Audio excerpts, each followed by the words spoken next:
op-eds in major newspapers. Since then, she has been invited to speak at the National Press Club in Washington, D.C., the Oxford Union, and the Geneva Human Rights Summit at the UN, Oslo Freedom Forum, and has testified in the U.S. Congress, the UK Parliament, and the Taiwanese Legislative Assembly. Lynn has appeared in over 20 films and television productions. She often works at the confluence of activism and acting, playing roles that carry messages of freedom, human rights, and ethics. She will be interviewed by Andy Lawton, host of The Andy Lawton Show and a global news columnist. So please welcome to the stage with a warm round of applause. Thank you very much. I was told not to trip over the microphone. You wouldn't think they need to tell us that, but for me anyway. So you are probably more famous for not competing in a pageant than you are for competing, with your rejection, really refusal to enter the country. Talk, for people that aren't as familiar with their story, a little bit about how that unfolded, because you knew something was possibly going to go wrong, but you were still hoping for, once you get to Hong Kong, you'd be able to get to China. How did that go off the rails? I think until the point that I was been told by the Chinese official that I cannot enter China. Before that, I never believed that that was going to be the case. Because after all, it's an international competition. It's like Olympic Games. Yeah, it's a beauty pageant, but people take it seriously in some worlds. So for China to reject a beauty queen is kind of like out of my imagination.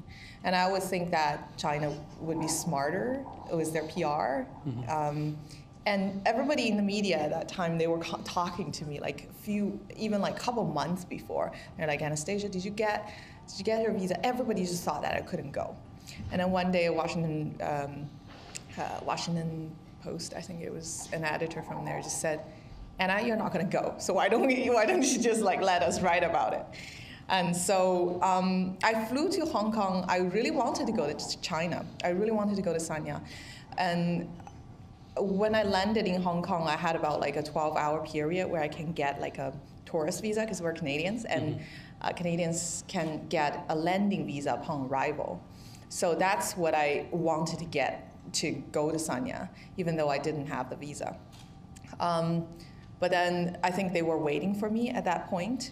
So the airline front desk person just passed me the phone of a Sanya visa official, and they asked my Chinese name, they asked my birthday. They're just like, oh, no, you can't come. So, and then I asked for a reason, and they're just like, there's no reason given. So. You mentioned China not making a good PR move, and that, I think, strikes a lot of people as odd, because China is very big on optics and presentation and wanting to look a certain way, and this incident doesn't make them look all that good to the world. So for a country that, on some level anyway, wants to look a certain way to the world, how was the risk they were exposing themselves to of not letting you in the country justified? I think it's a different mindset. The things that are like people who are operating in communist countries, for them it's not, like you can't really understand them from like a Western perspective, because these people grew up in an authoritarian regime. Their entire career is to pretty much like stay aligned with the communist agenda and try to promote it to the best abilities for their own survival. So a lot of them grew up with the mindset that if you listen to the party, if you do everything like that's, in that way, then things will be fine. So they don't treat their job as something, that we do our job well. They look at it more like a survival mechanism. So for something like this happen, like for example, Gigi Hadid and Katy Perry. Oh my God, I'm so bad with pop culture. So whoever that singer's name is, they just got rejected to enter China for the Victoria's Secret fashion show. Katy Perry got rejected because she wore a sunflower dress in a Taiwan concert. Sunflower is one of the symbols of a recent democratic movement in China. And Gigi Hadid got rejected because she held a Buddha cookie beside her face and imitated the small eye of the Buddha cookie. And they call it a racist. And she got rejected for that reason. So there's actually no way you can really prevent yourself from being censored from China. Yeah. That brings up, though, the most important point. Why are companies like Victoria's Secret holding their fashion shows in China? Why are pageant organizers like the Miss World Committee going to China? Why is there so much of a frankly, an indifference to this culture that's pretty clear and pretty identifiable. The problem is that on the political level, like ideologically and economically, China is in two completely different worlds.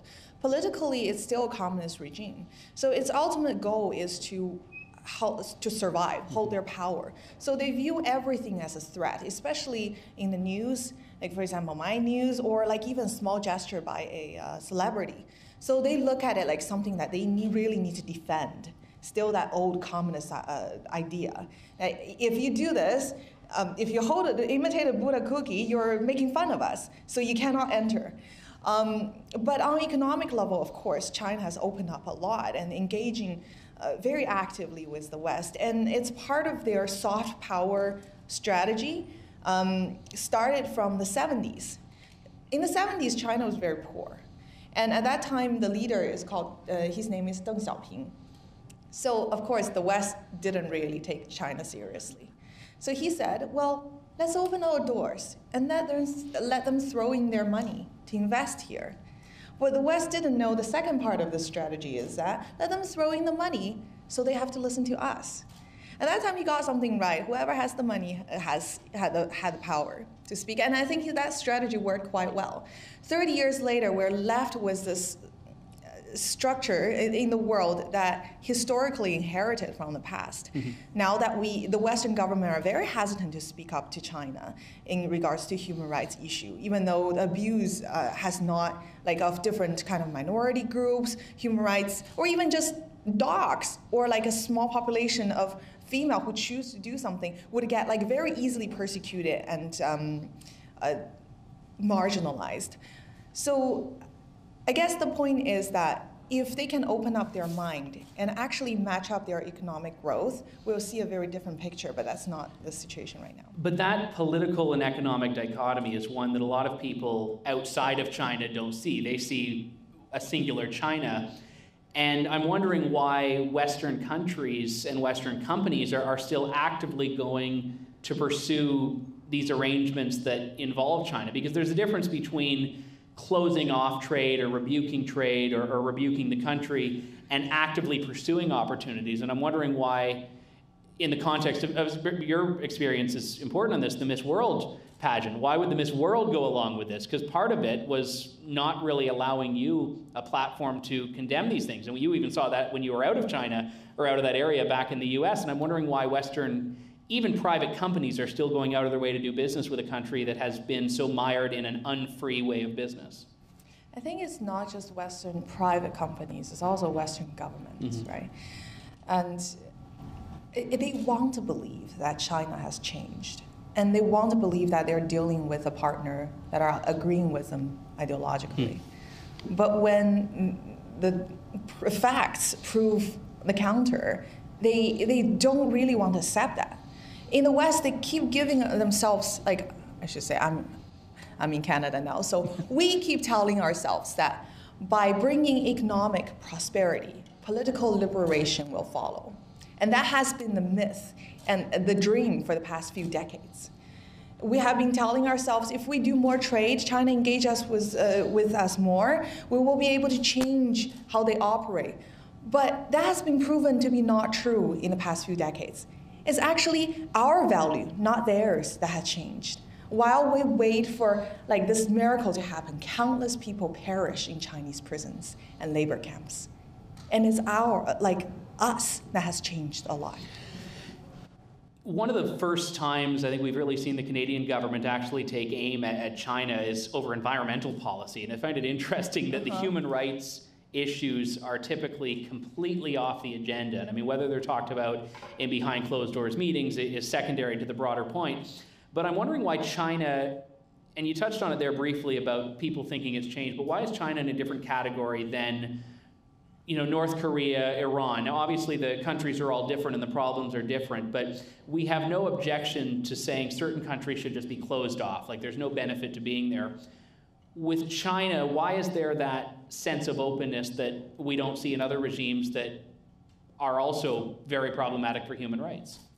Oh, well, China has economic power. It's part of their strategy. So it all comes down to money. Is that basically it? Well, it kind of all comes down to money. When I was in Miss World, the second year in 2016, I was in Washington, D.C., and I actually competed in the pageant. But for the pageant was 3 weeks. But for 2 weeks of the time, the entire global media corps was sending interview requests to Miss World because they know I have a very unique, kind of sensitive platform, which is organ harvesting of prisoners of conscience in China. And so they all want to know about it. But then I signed an agreement with Miss World saying that I cannot talk to the press without their permission. So for 2 weeks, they didn't even have a press office. They ignored all the media requests. You would think that they want the media attention. But as it turned out, some journalists investigated that the entire competition was sponsored by Chinese companies. There were Chinese journalists following us 24 hours, but Western journalists had no access. Even till the last point, like only after like New York Times and Washington Post, they have reported about like how Miss World is silencing me, did they open up and let me talk to some journalists. Like, yeah, money. It all comes down to money. That's what I think. One of the distinctions that a lot of people, certainly who approach this from the Canada perspective, might not realize, there isn't much of a distinction between Chinese companies and Chinese government, or between Chinese journalists and Chinese government. A lot of it really flows back to the regime. Mm-hmm. Yeah, a lot of it does. And also, we try to look at journalists, Chinese journalists. They are, I believe, one of the most suffering groups in China. They see the truth. Like one of my family members is actually working in the media. The news come to them. There are a lot of Chinese people who really want to speak up, want to use their voice, but the voice kind of stops there in the media. Like they have to filter, they have to censor, they have to survive themselves. So all they can tell is like what the communists want them to tell. And sometimes some of the journalists or publishers are really like, they had enough, and then they would do this called open a sky window. That means on newspaper there's nothing in the front page. It's just a blank paper.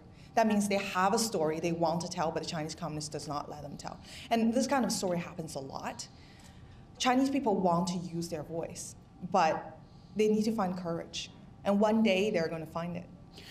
One of the most, I think for a lot of people, horrifying elements of your story is that you weren't just one woman in Canada going through this. You had a father in China that was under the threat of persecution by the state for you speaking out.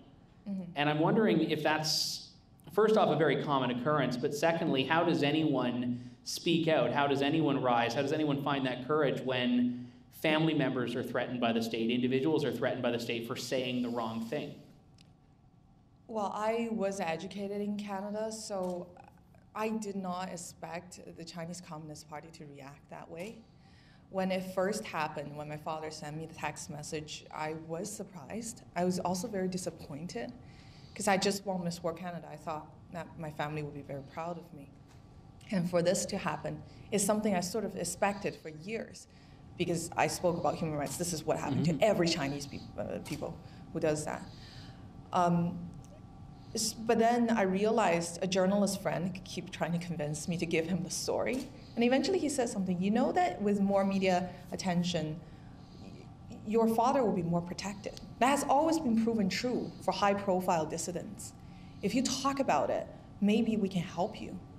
So, and then I also realized that if I don't speak at that moment, they will know that this tactic works. They'll probably push my father even further, like put him in jail or something in the future, and I will lose my voice forever as a Canadian here. So it just didn't feel right. And so I just talked to the journalist and I just said, do whatever you feel is the right thing to do with my story. I don't want to lose my voice.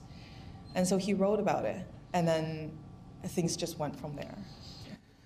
Why did you agree to stay silent with the press when you were at Miss World? Because that was obviously a very calculated decision on your part. You knew that you had to, if you wanted to proceed in that competition and proceed in that, you had to agree to go through their rules for interviews. But I'm wondering, did you ever consider not? Did you ever consider maybe it's more important to speak out at this point rather than later? I think that was it was not a strategic decision. It was more that I have committed to this, and I respect the rule of the organization. I did sign the agreement, and I'm not a troublemaker like what they believe I was. And also, I do want to give the organization enough chance. I negotiated with them. The State Department asked me for a meeting during the whole silent period. They went with me and sit in for the meeting. A Boston Globe journalist came to the lobby to intercept me there. They kicked him out, threatened me to throw me out of the competition. They threatened you? They threatened because me. He ended up going there? Yeah. Wow. Yeah, because they know how many media it was after that story. So, and the BBC, they wanted to send a group of cameramen into our hotel and try to catch me there. But I felt like I need to pay enough respect for this platform that I sort of used to, really speak loud and broadcast my voice and my cause. I want to give them enough time. And the point when I made the decision that this is not going to work is when they completely rejected my Beauty with Purpose video, which is about what I have been working on for the past few years. And they chose something that's really random and and then they also told me not to talk about human rights in my talent show. And then Miss Germany also came to tell me, oh, I had media permission to talk to the media. And I realized that kind of censorship was just surrounding me. That was the point when I realized this is not right anymore. If I keep just being silent like this, I'm just being dumb. And it's really counterintuitive for, I'm at a rock concert. There we go. It's really counterintuitive for Miss World as well, because one of the challenges I know that is in that sector is really trying to justify the legitimacy of beauty pageants. And I know that's something that women in these pageants have had to combat. And you did that. You were trying to do that by talking about real issues, by talking about really important issues. And in a way, by taking away your voice on these particular issues, they were also damaging, I would say, the integrity of that world, because they were trying to make it so that you were just, someone, just a model, not someone that actually had a really important message of advocacy. Yeah, well, it sort of blew the Beauty with Purpose, facade. But I think they're just the organization. They have to run their business. Their money comes from China. They're back in China this year again. And now, they can't even find a sponsor outside of China. And so that's why they keep going back there. I mean, they need to survive too. I think in some level I can understand them. Different governments are even silencing because of trade deals with China. What about a pageant organization? They're more vulnerable. So I wouldn't blame them. Yes, of course, people always want to believe that they're doing the right thing. So I think that's understandable. So I don't have any bad taste. I don't have resentment for that, what they did. It's just kind of, it's a reality. Canada has always been a country that's prided itself on being a strong human rights leader. Certainly under the current government, that's always been one of the priorities that Justin Trudeau has said he's taken. But liberal, conservative, doesn't matter. Canada has never really rebuked China. And you were talking about trade. Well, I shouldn't say never, but Canada has never, when there's been a critical trade deal, it seems like, and this is what we see now, is it not, where there's this economic interest, so human rights disappears, or do you view it a different way? Well, obviously the current government's agenda, which they have pronounced very clearly to the public, is to silence human rights and focus on trade deals with China. That's what our Canadian ambassador to China has said, which is very unfortunate. In the past, Harper government had been much more vocal about human rights, and I've spoken to some foreign affairs advisors at the time, and they have believed that it does not damage the trade deals when you speak up. And for a communist country, the firmer you hold your ground, and they respect you for that, and they wouldn't push further. It's when you decide, oh, we're going to compromise. We just want the trade deals. We're going to compromise even more. That's when they're going to test the water and push all the way.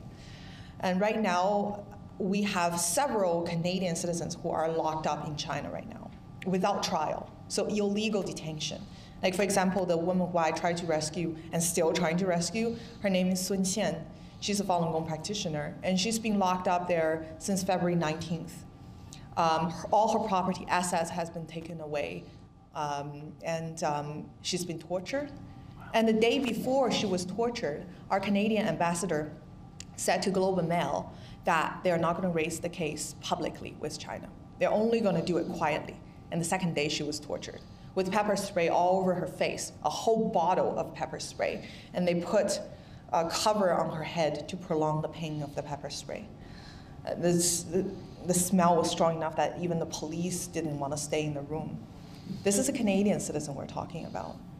And so far, Justin Trudeau has not publicly talked about this case.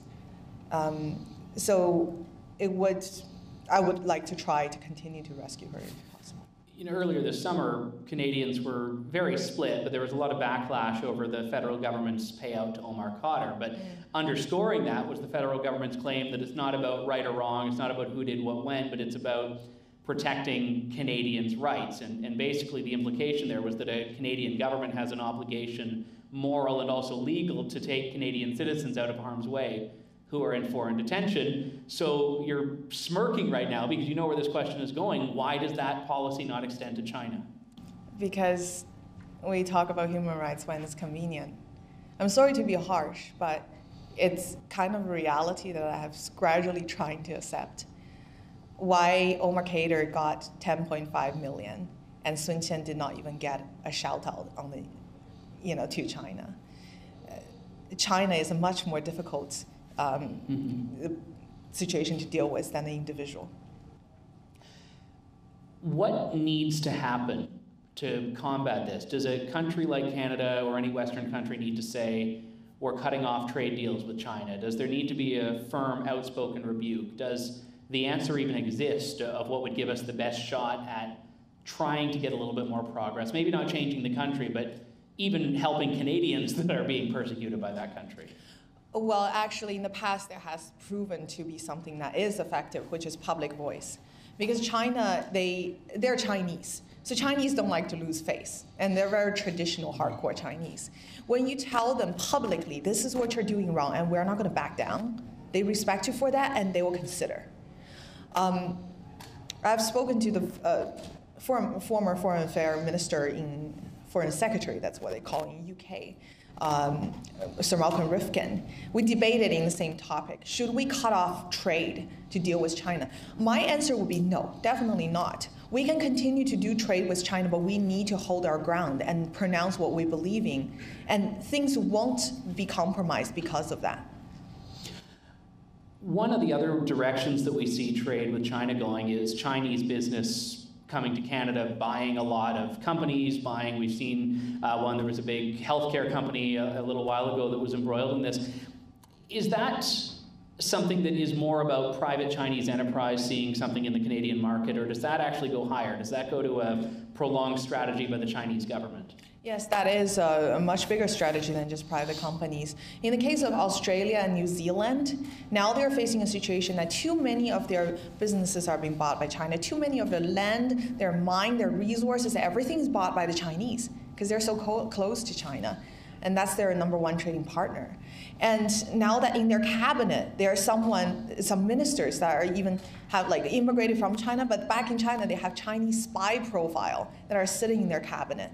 That cabinet minister is responsible for national security. Imagine how dangerous that is. So I remember reading an essay, an op-ed on, I think, Globe and Mail by the Australian High Commissioner to Canada, former, and he was just trying to tell the Canadian government, don't follow our footstep. This is what's going to happen. I spoke with a former federal minister in Canada at one point who was saying that when the Canadian government sends delegations to China, they leave their cell phones at home and they bring, burner phones basically. They are being spied on from the moment they go into the airport. And that's not just Canadian government, that's everyone that goes to China. And this is a country that, you're right, has always put forward this very positive face, but the stuff that you hear coming out of it, infiltrating Canadian government officials' offices, this is the stuff out of a spy novel. This is the stuff of Hollywood, but this is the reality. But it's a very unspoken reality. And I'm wondering why there isn't much discussion, even in the Canadian media, about it. Do you think that the Canadian media is under the influence, or do you think that a lot of people don't know how large a problem this is on our soil, not just a problem over in China, but here and elsewhere in the world? I don't think it's Canadian media are definitely not like trying to ignore it. It's just I don't think a lot of people realize how important this is. When I tell my story, for example, my cell phone are being monitored by the Chinese government. My mother's cell phone is being monitored by the Chinese government. And when I was working in Ottawa, like it was a consensus, like everybody knows that their cell phone is being monitored.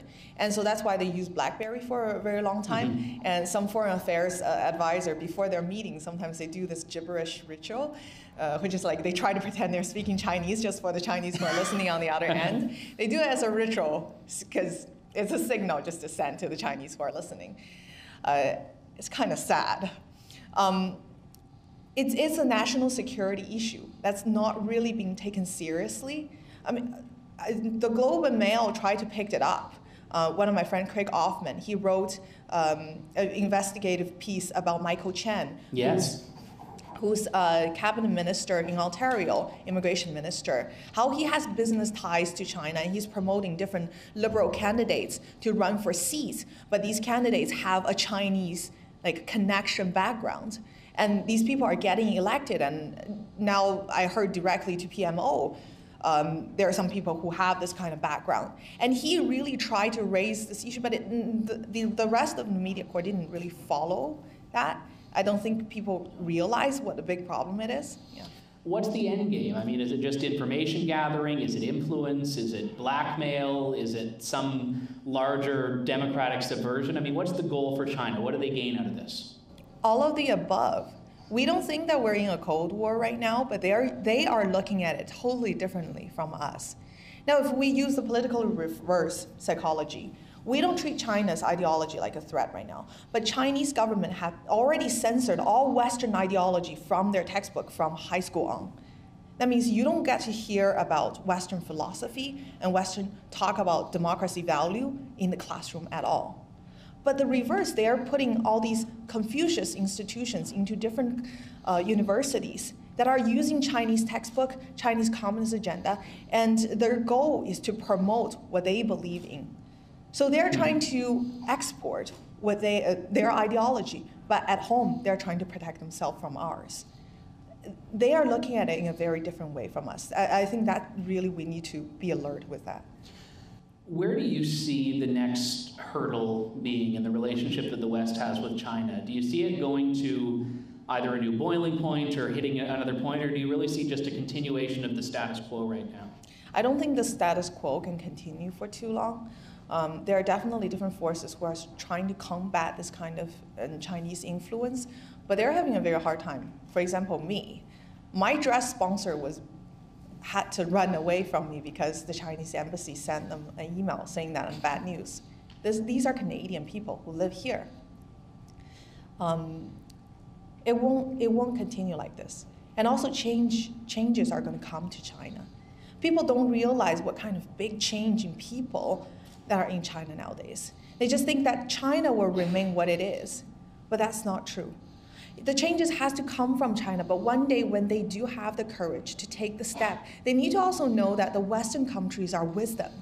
Like if they decide to make their point, the West is going to support them and not just back off and watch everything happen like right now.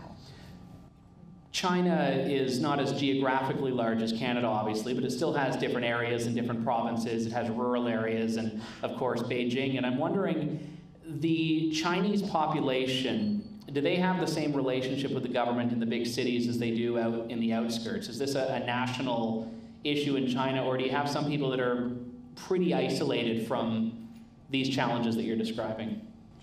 Well, I think in China, have you heard of poison milk? Poison wine? No. Okay, I don't know if anybody know about the food poisoning issue, yeah. They put poison into baby formulas to make the protein content become bigger. So my brother's mother would try to get milk formula from the West and bring it back to China. This is endangering everybody. Chinese people don't trust the quality of food and the products. They don't trust anything that's made in China because Communist Party try to promote money worship, and the moral standard has been declining because of that. And there are things that are really just damaging the daily life. Chinese people don't feel safe at all. So is this just a city problem, or is it extending to, yes, everybody in China is involved. You have Western missionaries, typically Christian, that will try to do things in China, and it obviously has to be done more covertly. You also have, on the other side, Western media that does manage to get into China. I know they try to black it out, but things obviously get through. Do these have any influence whatsoever, or are they just so relatively minuscule when you look at the population of China? Well, the Western journalists are definitely trying to do their best. Nathan from Globe and Mail, I don't know if you know about him, he's the Chinese correspondent for Globe and Mail. Yes. He was arrested for 3 hours or something, or much longer than that, when he was trying to investigate in the village of China. A lot of my other journalist friends who were living in China know that their kids are in the kindergarten and they're writing about organ harvesting of prisoner of conscience. It's a very dangerous thing, but they're trying their best. But what we see is only the tip of a very tiny tip of an iceberg. If you know Chinese, you go on Chinese WeChat, you see way more stories than what we're describing, what we're seeing today. I went to school with someone who was in one of my classes from China, and she had never heard of Tiananmen Square until she came to Canada. The same as me. And I remember hearing about this story because it was actually when she was at university. She just came for university, and just for me, you know, growing up in a culture where information is shared quite freely, this is such a common occurrence. People in China that don't even know their own pretty recent history because of the state. And I'm wondering if that is starting to break down, if people are finding ways, whether through WeChat or other ways to access the internet, where information is starting to get there, and if that's having an impact. Information can get through, and there are software that break through the firewall, but the problem is in the mind. When I first got to Canada, I didn't want to believe Tiananmen Square existed. And that's self-censorship, self-filtering. It's because of an entire life of indoctrination in China. They have sort of programmed you to think that whatever the West said is only antagonizing forces from the West, evil West forces who are trying to hurt China somehow. So when you go out there, you hear those rhetorics, it's only their story, they're trying to attack you. And at the beginning, we get very defensive when people talk about like what communists are doing to Chinese people. Because it's a profound embarrassment to realize that your entire whole life belief system is built on a lie. It's really humiliating to confront that. So that's why a lot of Chinese people don't even want to listen to it. They don't want to hear the truth. Why do you have so many Chinese people then coming to Canada for education and going back? If there is that relationship with the West, why are so many people flocking to the West? It's because it's not true, that kind of philosophy. Yeah, people are exporting their kids, that's what we call, to China. And one of the reasons is because Chinese people also know that China is not stable at all. Especially the higher they go, the more elites they are, they know that it cannot be this way forever. We all heard about the recent stock fluctuation in China and all that. So they send their kids to China, outside of China, and bring their wives here and set all their assets here. So there are a lot of Chinese money. You see those ultra wealthy kids, the super rich Asian kids that we see on TV. And they just like buy themselves in China, be the official or the businessman or whoever. These people all know one day the system is going to fall apart, so that they need to find a back way, like plan B. And this is their plan B. Well, and obviously, I mean, the Chinese system now was born of a revolution, if we go back. So is there a possibility of that other revolution? And is that imminent? Is that brewing now? Or is that something that would be further down the line? I think it's very unpredictable. But the thing is that since they're exporting their assets to the outside, it actually gave us a leverage. For example, we would just tell them that, we just have to tell the Communist official, if you continue to do these human rights abuses in China, we won't give you a visa. You cannot enter our country anymore. All your assets will be ours. And at that point, like, they would definitely change. That will be a way that we can stimulate them to change. For example, the organ harvesting issue that I've been working on for the past 2 years. Chinese government have been using labor camps as a source of organs for organ transplant, because in China there had not been an organ donation system, voluntary one. So they need organ for organ transplant. And it's been a really fast-growing business in China. And the surgeons and the doctors who participated in it, they know it's a crime, right? You're taking political prisoners of conscience, the organs of Falun Gong practitioners, the organs of, Christians, Tibetans, Uyghurs, these people. You take out their organ and sell them for profit. Now, if Canada, or let's say Israel already did it, Taiwan already did, introduce a law saying that anybody who participated in these crimes are not allowed to enter our country, just blacklist them. Immediately, these people would reconsider what they're doing. This may get into an area that's bigger than having one singular solution, but with the boiling point that we're seeing brewing between North Korea and the United States, do you think that, and having North Korea front and center, could be something that forces a much clearer Western position on China? Because everyone knows China, of course, has been essential to North Korea's survival, and I'm wondering if North Korea becoming such a thorn in the side of the West now could trigger action on China.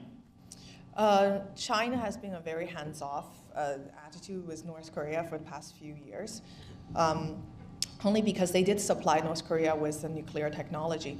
But now North Korea is kind of out of hand for everyone. Even China? Even China.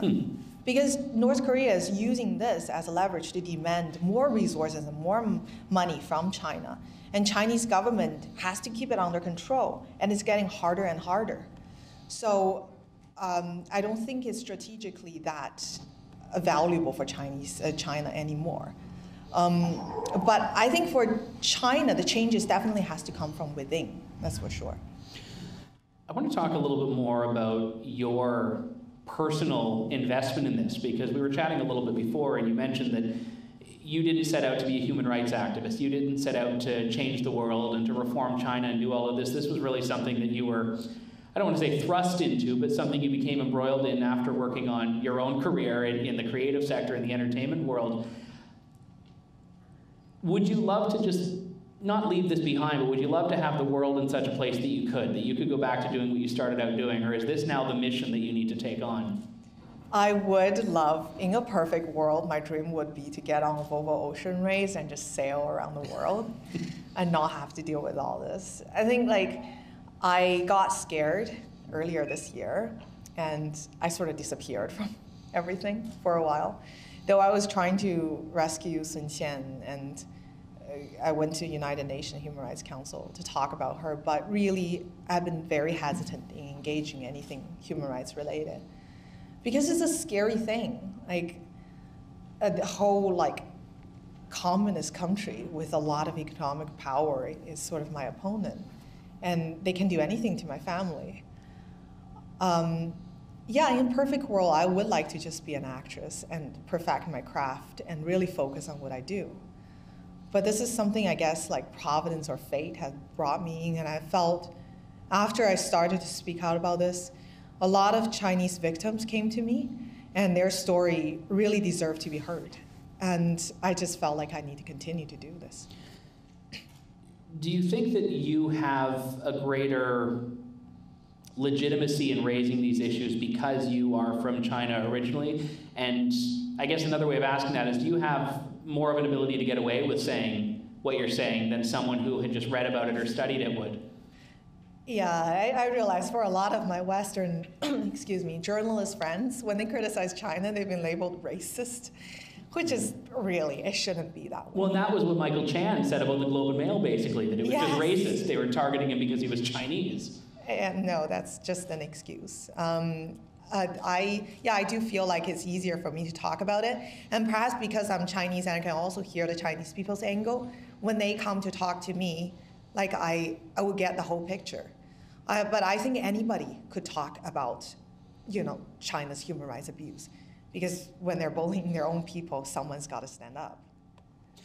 One of the other things as well that I've always found to be really troubling is the West's refusal to engage on Hong Kong and Taiwan in particular. I mean, obviously you noted at the beginning that a Canadian can go to Hong Kong and go there without a visa, and also as well, a Canadian can go to Taiwan, and I know that politicians have gone, and there is this delicate tightrope that they have to walk on, where if you say the wrong thing, if you shake the wrong person's hand, if you're photographed in front of the wrong dress. If you wear the wrong dress. So for, whether Katy Perry or Stephen Harper or someone else, I mean, there is a tremendous risk. I mean, Katy Perry isn't going to trigger an international incident, but she still can do a lot of harm in her own career when she looks at her ability to go into China. But again, with these issues, you have these two administrative regions, they're known, but again, you have no political capital that anyone wants to give there. And I think we always focus on, certainly in Canada anyway, the Israel-Palestinian divide and all of the cultural issues surrounding what you're allowed to say. But in China, it's almost worse because it is just silence. It's not that there's a polarized debate, it's that there's no debate. Yes, that's true. Have you been to Hong Kong? No, I'd love to. I have a layover there next week, but that's it. Okay, well, I was stuck in Hong Kong after my refusal. And I spoke to a lot of democracy movement activists at the time, because at that time, I think umbrella movement just died down. And the students are still very active. And it's still going on today, umbrella movement. And they introduced me everywhere. I've seen a lot of Hong Kong people. And because my news was everywhere in Hong Kong, so people recognized me on the street and they would come to talk to me. I realized that the Hong Kong people, they were raised in a totally different situation from China. They were former British colony. So they had the access to information, they agreed with the Western value. They're fighting inch by inch to protect their own freedom. These people are so courageous. I felt very much at home there. In the West, we sometimes take our liberty for granted, but for these people, they know what's at stake. So they are giving their lives, their voices, their everything to protect that. And it's really encouraging to see. And I am optimistic about Hong Kong because it doesn't matter what they do on an administrative level or political level. I know the people will still be there to resist that. In Taiwan, it's a slightly different situation, though. They're more naive to the infiltration. Yes, and I know that for Canadians, they couldn't imagine, the people of PEI living every day in fear that mainland Canada is going to, just come in and start cracking skulls. It's just such a laughable concept, but that's the daily reality. It all comes down to difference in ideology. Mm-hmm. Yeah. So what do you see as being the most winnable battle with China? Because we've talked a lot about some of the challenges, and I know it would be very easy for people to get very demoralized. What do you think is the most winnable one? Is to encourage people. For example, Katy Perry, Gigi Hadid, and the long list go on, Christian Bale, Harrison Ford, Brad Pitt, everybody's persona non grata in China, and me too. You're in good company. Yes, I'm in very good company. Rarely did I ever get in the same list with these A-list actors. But they're all persona non grata in China. If everyone joined hand and just tell the Chinese government, we don't really care if we go to China or not, but you gotta let us do what we can in like America, right? Like you have to respect us for what we do. And then China will definitely like not be as brazen as now to censor everybody. Like that's what we can do from the West, to show unity, to show that we won't compromise. And that will give Chinese people so much courage to stand their own ground too. So I know this comparison has ideological challenges. I'm asking everyone for the next 30 seconds to set those aside for a moment. But if there were a Chinese equivalent of the Arab Spring, do you think that would be effective? Just people standing up in large numbers and tipping that status quo? Oh, I think it would be, I think that would totally happen. But I don't see the Western world would jump in and really support these people. I see that they will be hesitant just to take a back seat and look to see what happened. And I think that's the part that we can change. We do have time for a few questions if anyone has any. We've got one in the back there. So what do you think is the biggest, what's going to be the biggest factor in curbing the power of the communist regime in China? Question was, what's the biggest factor in curbing the regime's power in China? Well, it would be the Communist Party themselves. Because internally they're very fractioned, like they're not united. And the Western world sometimes sort of see them as one big unity, but it's not true. The military themselves are having a lot of conflict as well. It's actually only a matter of time. We just have to watch it happen. Yeah. So there could be a coup from within the ranks, in theory? Yeah. Wow. Any other questions? Yes? I've been to both Hong Kong and Taiwan, and maybe many years ago to just inside the border in mainland China. But you said something about the difference you felt between the people in Hong Kong and Taiwan, but I didn't catch exactly what you said about Taiwan. The difference between the people in Taiwan and the people in Hong Kong. The attitudes towards the regime. Yes, Hong Kong, so they were a former British colony that was returned to China, right? So the people themselves know that the Chinese Communist Party will one day take over. It takes 50 years, I think it was in the agreement, to gradually assimilate them to the communist world. So they themselves are actively fighting against that, from their school textbooks to their local magistrates. But for Taiwan, people in Taiwan, they have been like basically a separate country. There's no, like, Chinese Communist Party can't tell them, you have to appoint this person as your president or whatever. They are supposedly a democratic society, and they're trying to actively engage in business with China. So there are a lot of business deals that are done with Chinese and Taiwanese. And Chinese people can travel to Taiwan like without a problem. Even my father probably can still. I met him there once. So they are much more naive to communist infiltration, and also they, in some way, welcome that too. They think that's a way to engage with the Communist Party, and that's the dangerous part. When people are not alert to what they could risk, like lose, then it might just be gone before they know it. To extend beyond that, though, why does China not see Hong Kong as being a greater threat? Because it sounds like Hong Kong is a threat, because Hong Kong is an area where people are trying to resist, and I'm wondering why China hasn't been more actively trying to clamp down there. China has been very actively trying to... Why have they not had the success then? Because the people are resisting, and China is trying harder now. They're even appointing communist officials, South Morning China Post, even like these media, their editor-in-chief now has to be like pro-communist.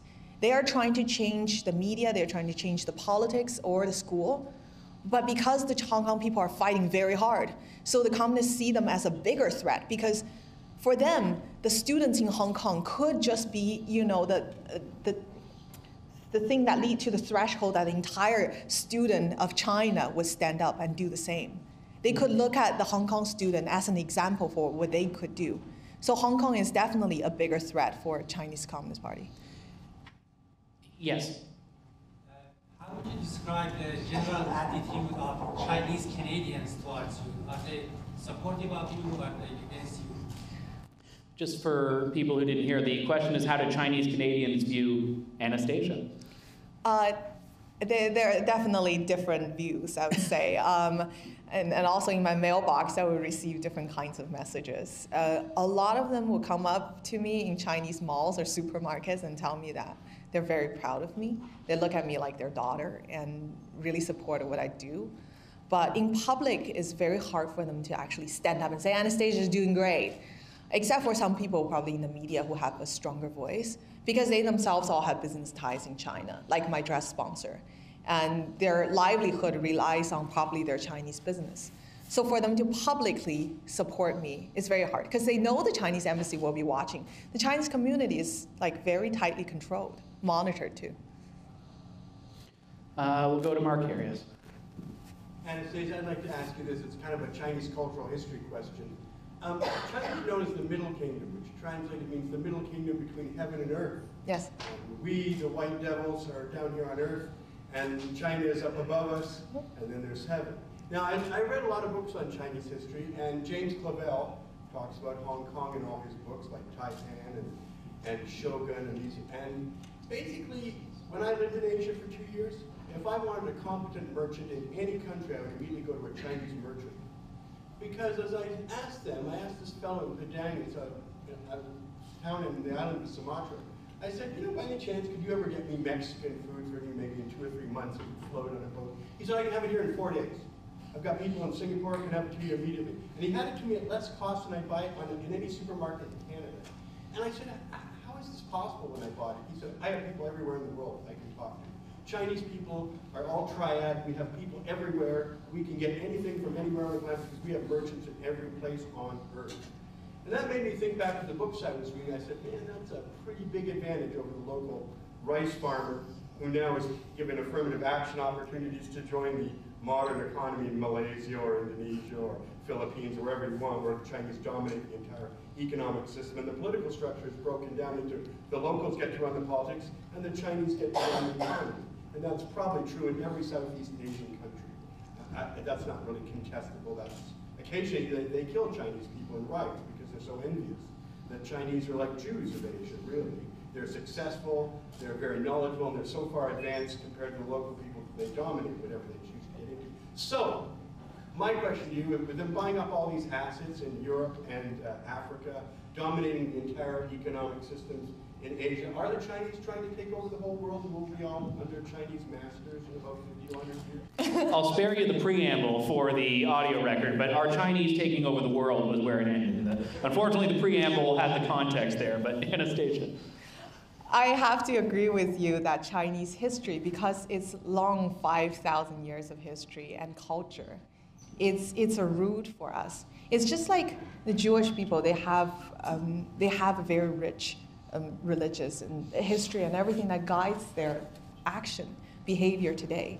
The discipline, the Confucianism, the moral, and everything that was taught is still in Chinese people's blood. That's not something that communists can take away in several decades, even though they tried very hard during the Cultural Revolution. I'm always hoping that when the Chinese come here, we can make them decadent and lazy like us, and corrupted, and, you know. And that's very unlikely. But you don't see that. You see women promoting their book, Raising a Tiger Mom, or, you know, I'm a tiger mom, raising a. So it occurs to me that the rate of Chinese expansion around the globe, that they will probably dominate us, and that means the People's Republic will export their political agenda with that economics, or is that not true? Well, that might be true, but I don't see that as a threat. I don't think that's dangerous, because the only danger is the Chinese Communist Party. If we're taking the normal Chinese people, let's say if they're Taiwanese, no one's threatened by Taiwanese businessmen, right? Because their ideologically, they agree with us, they're on our side. No one's really threatened by, let's say, Jewish people taking, maybe that's a different example. Let's say Americans, let's say American businessmen. Like we wouldn't be scared that they will dominate us one day. By the way, we were scared. All right, do we have time for one more question?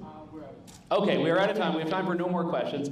Thank you, everyone, for the great questions and for listening. And more importantly, thank you for Anastasia, not just for your commentary here today, but the work you're doing in the world. I know you were embroiled in this involuntarily in a way, but you're doing it, and we appreciate it. And I know the world does. So thank you very much, Anastasia. Thank you. So we're going to